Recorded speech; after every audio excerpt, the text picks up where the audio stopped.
This is the seventh talk in his collection, entitled It Can Be Done. And this was also first published in the book Everything is Teaching Us, translated by Paul Breiter, but there's no particular indication of what year or what occasion this was given. At this time, please determine your minds to listen to the Dhamma. Today is the traditional day of Dhamma Savana, which means hearing or studying the Dhamma, the observance day. It is the appropriate time for us, the host of Buddhists, to study the Dhamma in order to increase our mindfulness and wisdom. Giving and receiving the teachings is something we have been doing for a long time. The activities we usually perform on this day, chanting homage to the Buddha, taking moral precepts, meditating and listening to the teachings, should be understood as methods and principles for spiritual development. They're not anything more than this. When it comes to taking precepts, for example, a monk will proclaim the precepts and the lay people will vow to undertake them. Don't misunderstand what's going on. The truth is that morality is not something that can be given. It can't really be requested or received from someone. We can't give it to someone else. In our vernacular, we hear people say, the venerable monk gave the precepts, and we received the precepts. We talk like this here in the countryside, and so it has become our habitual way of understanding. If we think like this, that we come to receive the precepts from the monks on the lunar observance days, and that if the monks won't give the precepts, then we don't have morality, that's only a tradition of delusion that we've inherited from our ancestors. Thinking in this way means that we give up our own responsibility, not having firm trust and conviction in ourselves. Then it gets passed down to the next generation, and they too come to receive precepts from the monks. And the monks come to believe that they're the ones who give the precepts to the laity. In fact, morality and precepts are not like that. They're not something to be given or received. But on ceremonial occasions of making merit and the like, we use this as a ritual form according to tradition and employ the terminology. In truth, morality resides with the intentions of people.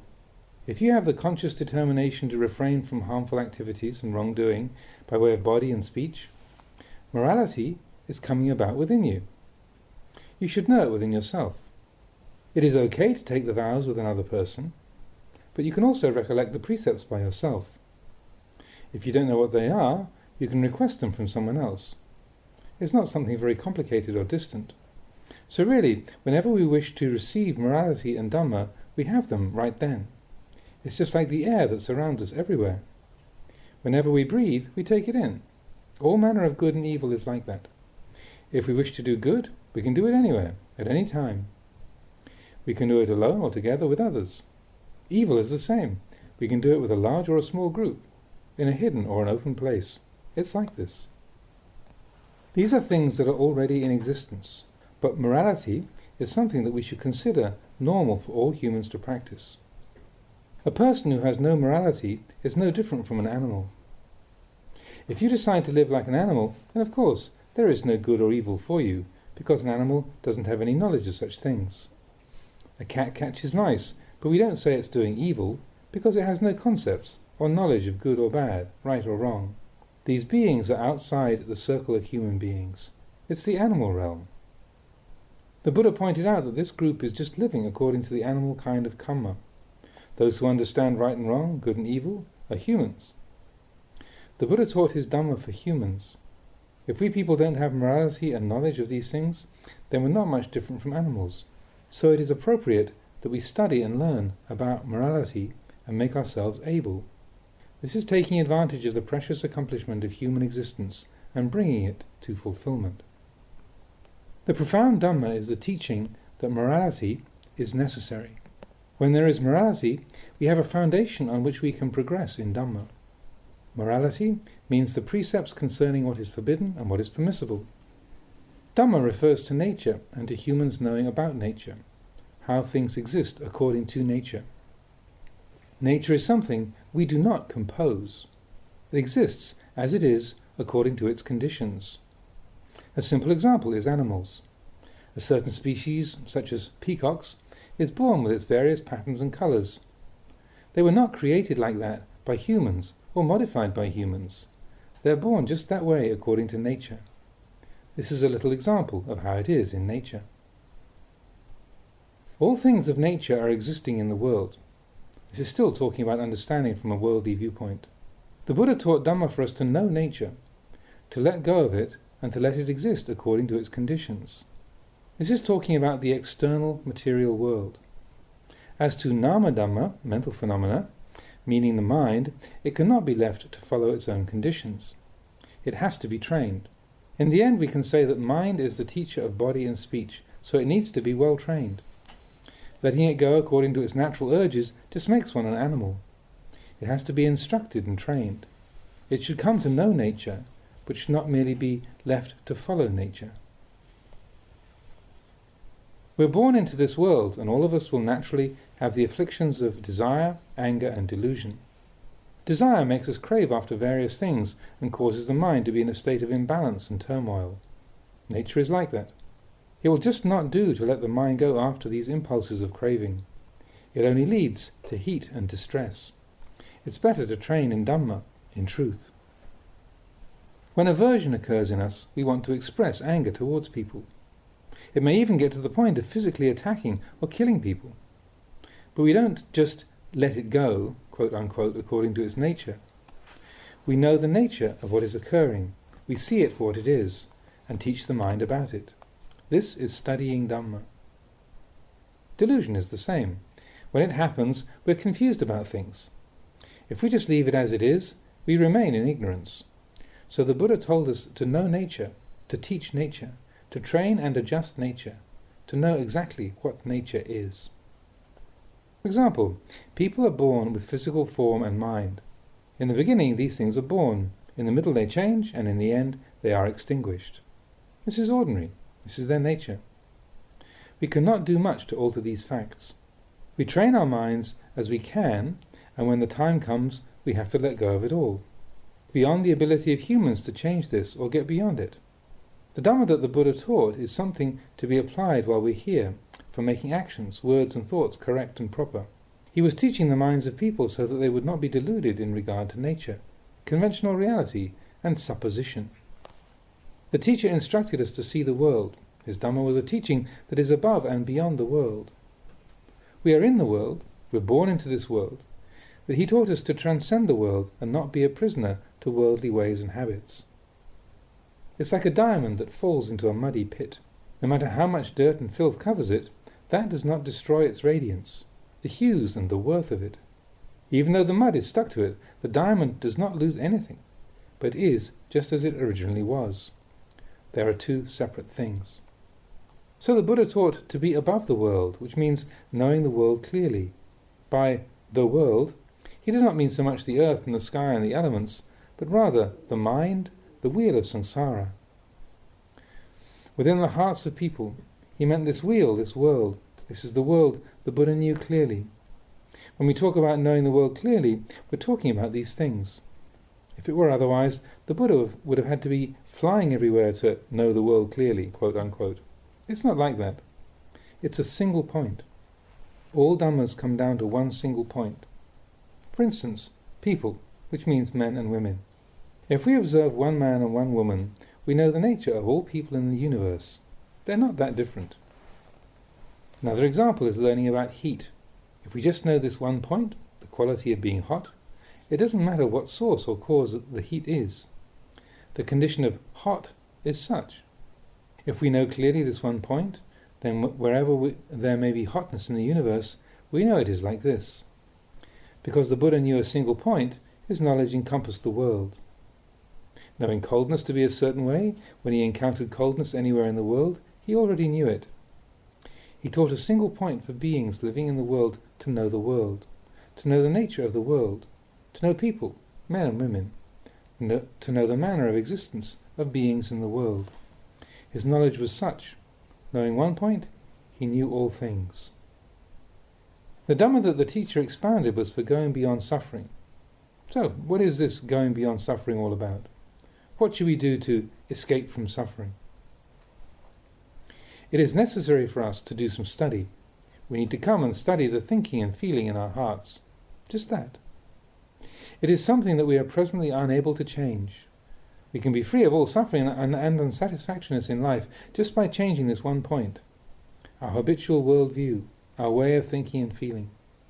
If we come to have a new sense of things, a new understanding, we transcend the old perceptions and understanding. The authentic Dhamma of the Buddha is not something pointing far away.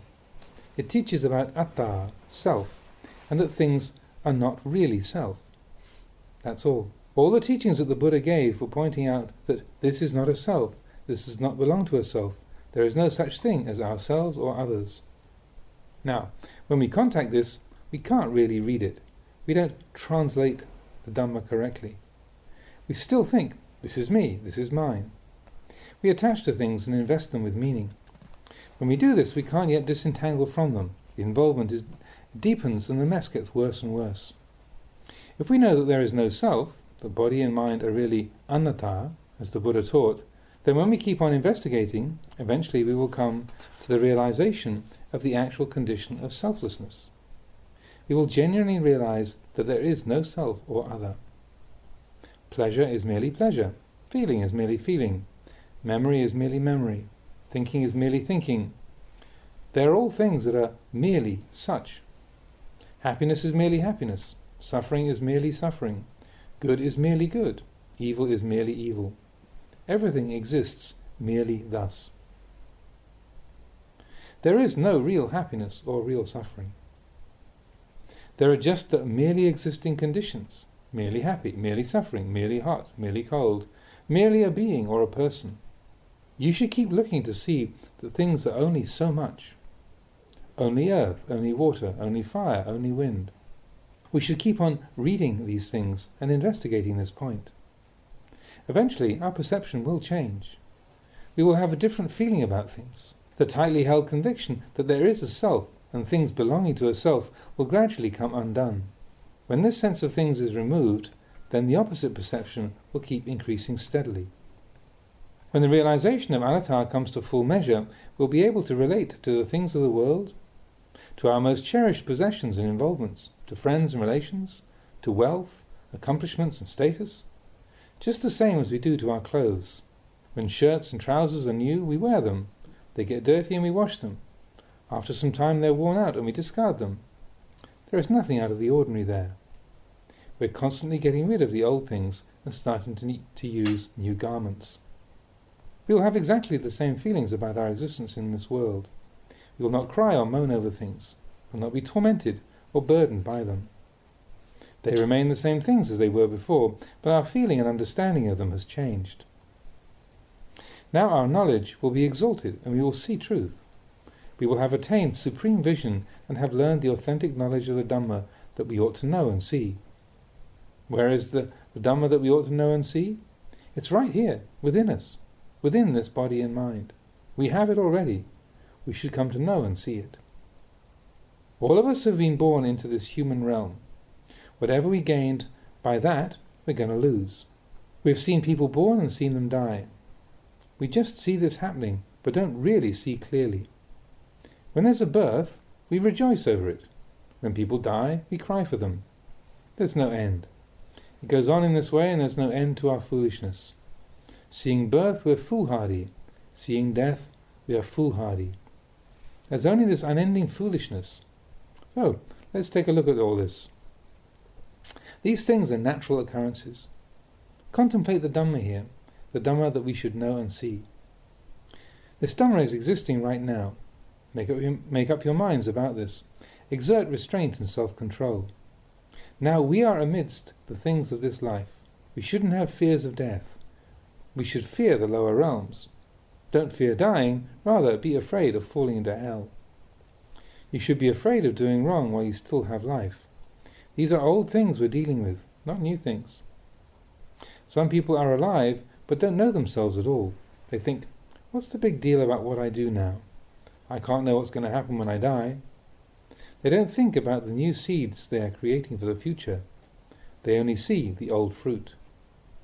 They fixate on present experience, not realizing that if there is fruit, it must have come from a seed, and that within the fruit that we have now are the seeds for future fruit. These seeds are just waiting to be planted.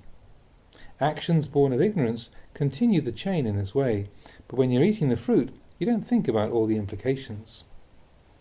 Wherever the mind has a lot of attachment, we will experience intense suffering, intense grief, intense difficulty right there. The place we experience the most problems is the place we have the most attraction, longing and concern. Please try to resolve this. Now while you still have life and breath, keep on looking at it and reading it until you are able to translate it and solve the problem. Whatever we are experiencing as part of our lives now, one day we will be parted from it. So, don't just pass the time. Practice spiritual cultivation. Take this parting, this separation and loss, as your object of contemplation right now in the present, until you are clever and skilled in it, until you can see that it is ordinary and natural. When there is anxiety and regret over it, have the wisdom to recognize the limits of this anxiety and regret, knowing what they are according to the truth. If you can consider things in this way, then wisdom will arise. Whenever suffering occurs, wisdom can arise there, if we investigate.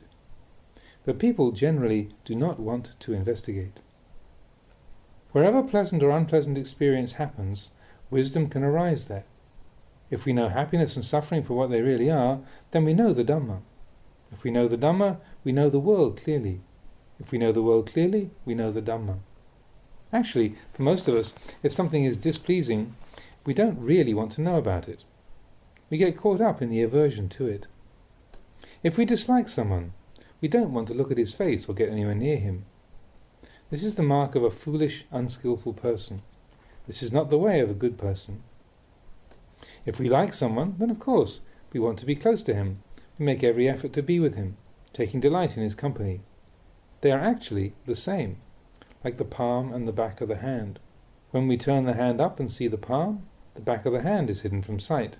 When we turn it over, then the palm is not seen. Pleasure hides pain, pain hides pleasure from our sight. Wrong covers up right, right covers wrong. Just looking at one side, our knowledge is not complete. Oh, let's do things completely while we still have life.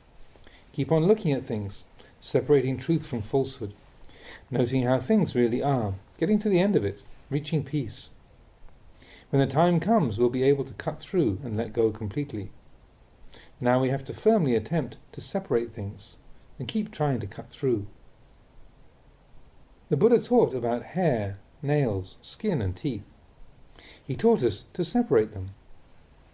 A person who does not know about separating only knows about holding them to himself. Now, while we've not yet parted from these things, we should be skillful in meditating on them. We've not yet left this world, so we should be careful. We should contemplate a lot, making copious charitable offerings, recite the scriptures a lot, practice a lot. We should develop insight into impermanence, unsatisfactoriness and selflessness. Even if the mind does not want to listen, we should keep on breaking things up like this and come to know in the present. This can most definitely be done. One can realize knowledge that transcends the world. We are stuck in the world, and this is a way to destroy, quote unquote, the world, through contemplating and seeing beyond the world so that we can transcend the world in our being. Even while we're still living in this world, our view can be above the world. In a worldly existence, one creates both good and evil. Now we try to practice virtue and give up evil. When good results come, then you should not be under that good, but be able to transcend it. If you do not transcend it, then you'll become a slave to virtue and to your concepts of what is good. It puts you in difficulty, and there will not be an end to your tears. It doesn't matter how much good you have practiced. If you're attached to it, then you're still not free, and there will be no end to tears. But one who transcends good as well as evil has no more tears to shed. They've dried up. There can be an end. We should learn to use virtue, not to be used by virtue. In a nutshell, the point of the teaching of the Buddha is to transform one's view. It is possible to change it. It only requires looking at things, and then it happens. Having been born, we'll experience aging, illness, death, and separation. These things are right here. We don't need to look up at the sky or down at the earth. The Dhamma that we need to see and to know can be seen right here within us, every moment, every day. When there is birth, we're filled with joy. When there's death, we grieve. That's how we spend our lives. These are the things we need to know about, but we've still not really looked into them and seen the truth. We're stuck deep in this ignorance. We ask, when will we see the Dhamma? But it is right here to be seen in the present. This is the Dhamma we should learn about and see. This is what the Buddha taught about. He did not teach about gods and demons and nagas, protective deities, jealous demigods, nature spirits and the like. He taught the things that one should know and see. These are truths that we really should be able to realize. External phenomena are like this, exhibiting the three characteristics of impermanence, unsatisfactoriness, and not self. If we really take an interest in all of this and contemplate seriously, we can gain genuine knowledge. If this was something that could not be done, the Buddha would not have bothered to talk about it. How many tens and hundreds of thousands of his followers have come to realization? If one is really keen on looking at things, one can come to know. The Dhamma is like that. We're living in this world. The Buddha wanted us to know the world. Living in the world, we gain our knowledge from the world. The Buddha is said to be lokavidu, one who knows the world clearly. It means living in the world but not being stuck in the ways of the world. Living among attraction and aversion, but not stuck in attraction and aversion. This can be spoken about and explained in ordinary language. This is how the Buddha taught. Normally we speak in terms of atta, self, talking about me and mine, you and yours. But the mind can remain uninterruptedly in the realization of anatta, selflessness. Think about it. When we talk to children, we speak in one way. When dealing with adults, we speak in another way. If we use words appropriate to children to speak with adults, or use adults' words to speak with children, it won't work out. We have to know the proper use of conventions when we're talking to children. It can be appropriate to talk about me and mine, you and yours, and so forth. But inwardly, the mind is Dhamma, dwelling in realization of anatta. You should have this kind of foundation. So the Buddha said that you should take the Dhamma as your foundation, basis and practice when living in the world. It's not right to take your ideas, desires and opinions as a basis. The Dhamma should be your standard. If you take yourself as the standard, you become self-absorbed. If you take someone else as your standard, you're merely infatuated with that person.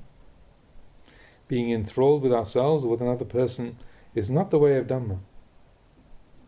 The Dhamma does not incline to any personal or follow personalities.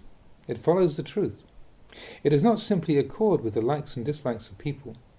Such habitual reactions have nothing to do with the truth of things.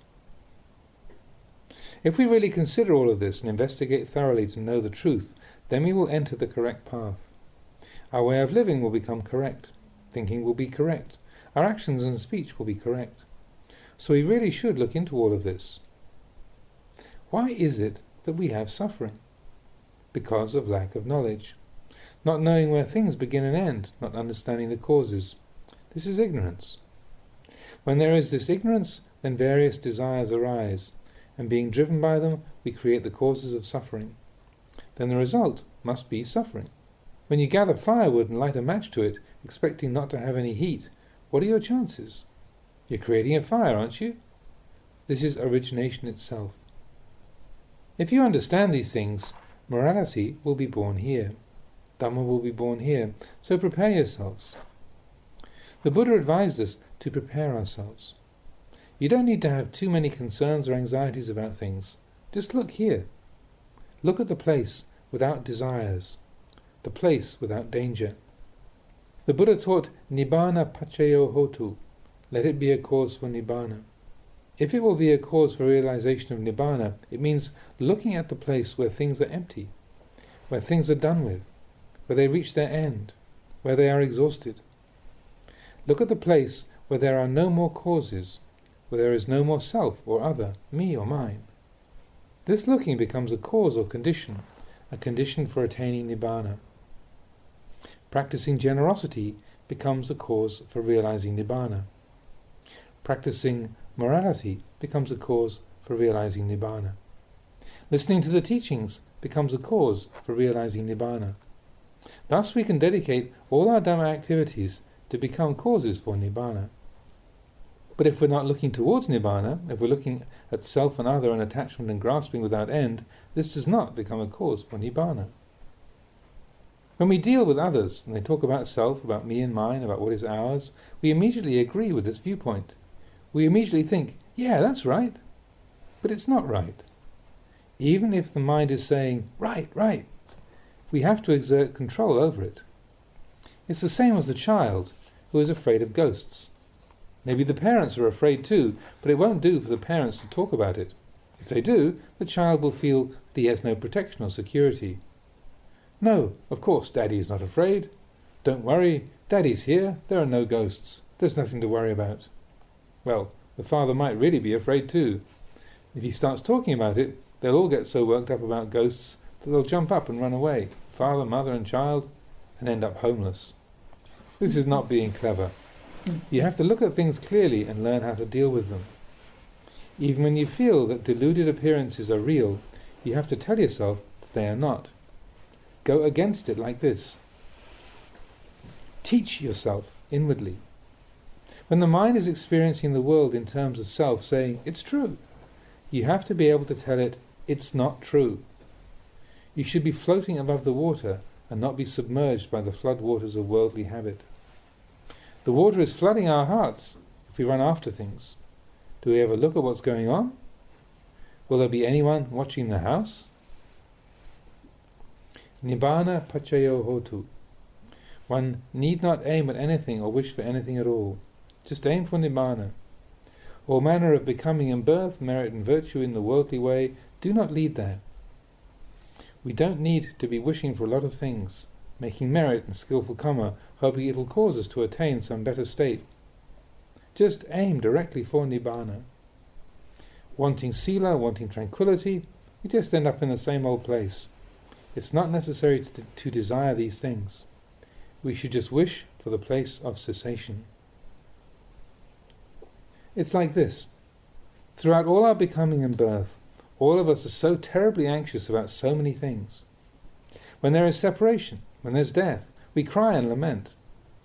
I can only think how utterly foolish this is. What are we crying about? Where do you think people are going anyhow? If they're still bound up in becoming and birth, they're not really going away. When children grow up and move to the big city of Bangkok, they still think of their parents. They won't be missing someone else's parents, just their own. When they return, they will go to their parents' home, not to somebody else's. When they go away again, they'll still think about their home here in Ubon. Will they be homesick for some other place? What do you think? So, when the breath ends and we die, no matter through how many lifetimes, if the causes for becoming and birth still exist, the consciousness is likely to try and take birth in a place it is familiar with.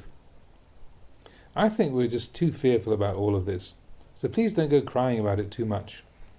Think about this. Kammang sate vibhajati. Karma drives beings into their various births. They don't go very far. Spinning back and forth through the rounds of births, that's all. It's just changing appearances. Appearing with a different face next time, but we don't know it. Just coming and going and returning in the loop of samsara, not really going anywhere, just staying there. Like a mango that's shaken off the tree, like the snare that does not get the wasp's nest and falls to the ground. It's not going anywhere, it's just staying there. So the Buddha said, Nibbana pachayo hotu. Let your only aim be Nibbana. Strive hard to accomplish this. Don't end up like the mango, falling to the ground and going nowhere. Transform your sense of things like this. If you can change it, you will know great peace. Change, please. Come to see and know. These are things one should know indeed. If you do see and know, then where else do you need to go? Morality will come to be. Dhamma will come to be. It's nothing far away, so please investigate this. When you transform your view, you will realize that it's like watching leaves fall from the trees. When they get old and dry, they fall from the tree. And when the season comes, they begin to appear again. Would anyone cry when leaves fall, or laugh when they grow? If you did, you'd be insane, wouldn't you? It's just this much. If we can see things in this way, we'll be okay. We will know that this is just the natural order of things. It doesn't matter how many births we undergo, it'll always be like this. When one studies Dhamma, gains clear knowledge and undergoes a change of world view like this, one will realize peace and be free of bewilderment about the phenomena of this life. But the important point really is that we have life now in the present. We are experiencing the results of past deeds right now. When beings are born into the world, this is the manifestation of past actions. Whatever happiness or suffering beings have in the present is the fruit of what they have done previously. It's born of the past and experienced in the present. Then this present experience becomes the basis for the future as we create further causes under its influence, and so future experience becomes the result. The movement from one birth to the next also happens in this way. You should understand this. By listening to the Dhamma, you should resolve your doubts. It should clarify your view of things and alter your way of living. When doubts are resolved, suffering can end. Stop creating desires and mental afflictions. Then whatever you experience, if something is displeasing to you, you'll not suffer over it because you understand its changeability. If something is pleasing to you, you'll not get carried away and become intoxicated by it because you know the way to let go of things appropriately. You maintain a balanced perspective because you understand impermanence and know how to resolve things according to Dhamma. You know that good and bad conditions are always changing. Knowing internal phenomena, you understand external phenomena. Not attached to the external, you're not attached to the internal. Observing things within yourself or outside yourself, it's all completely the same. In this way we can dwell in a natural state which is peaceful and which is peace and tranquility. If we're criticized, we remain undisturbed. If we are praised, we're undisturbed. Let things be in this way. Don't be influenced by others. This is freedom. Knowing the two extremes for what they are, one can experience well-being. One does not stop at either side. This is genuine happiness and peace, transcending all things of the world. One transcends all good and evil. One is above cause and effect, beyond birth and death. Born into this world, one can transcend the world. To be beyond the world, knowing the world, this is the aim of the Buddha's teaching. He did not aim for people to suffer. He desired people to attain peace, to know the truth of things, and realize wisdom. This is Dhamma, knowing the nature of things. Whatever exists in the world is nature. There's no need to be in confusion about it. Wherever you are, the same laws apply. The most important point is that while we still have life, we should train the mind to be even in regard to things. We should be able to share wealth and possessions. When the time comes, we should give a portion to those in need, just as if we were giving things to our own children. Sharing things like this, we will feel happy, and if we can give away all our wealth, then whenever our breath may stop, there will be no attachment or anxiety because everything is gone. The Buddha taught to, quote, die before you die, unquote, to be finished with things before they are finished. Then you can be at ease. Let things break before they're broken. Let them finish before they are finished. This is the Buddha's intention in teaching the Dhamma. Even if you listen to teachings for 100 or 1,000 eons, if you do not understand these points, you won't be able to undo your suffering and you'll not find peace. You'll not see the Dhamma. But understanding these things according to the Buddha's intention and being able to resolve things is called seeing the Dhamma. This view of things can make an end of suffering. It can relieve all heat and distress. Whoever strives sincerely and is diligent in practice, who can endure, who trains and develops themselves to full measure, those persons will attain to peace and cessation. Wherever they stay, they will have no suffering. Whether they are young or old, they'll be free of suffering. Whatever their situation, whatever work they have to perform, they'll have no suffering, because their minds have reached the place where suffering is exhausted, where there is peace. It is like this. It's a matter of nature. The Buddha thus said to change one's perceptions, and they'll be the Dhamma. When the mind is in harmony with Dhamma, then Dhamma enters the heart. The mind and the Dhamma become indistinguishable. The changing of one's view and experience of things is something to be realized by those who practice. The entire Dhamma is pachatang, to be experienced for oneself, to be known personally. It cannot be given by anyone. That is an impossibility. If we hold it to be difficult, it will be something difficult. If we take it to be easy, it's easy. Whoever contemplates it and sees the one point does not have to know a lot of things. Seeing the one point, seeing birth and death, the arising and passing away of phenomena according to nature, one will know all things. This is a matter of the truth. This is the way of the Buddha. The Buddha gave his teachings out of the wish to benefit all beings. He wished for us to go beyond suffering and to attain peace. It's not that we have to die first in order to transcend suffering. We shouldn't think that we will attain this after death. We can go beyond suffering here and now, in the present.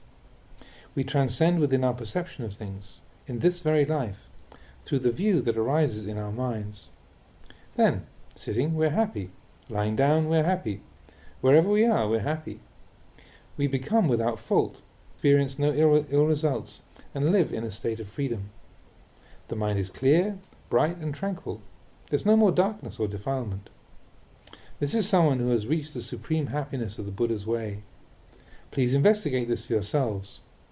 All of you lay followers, please contemplate this to gain understanding and ability. If you suffer, then practice to alleviate your suffering. If it's great, make it little. If it's little, make an end of it. Everyone has to do this for themselves, so please make an effort to consider these words. May you prosper and develop. A1.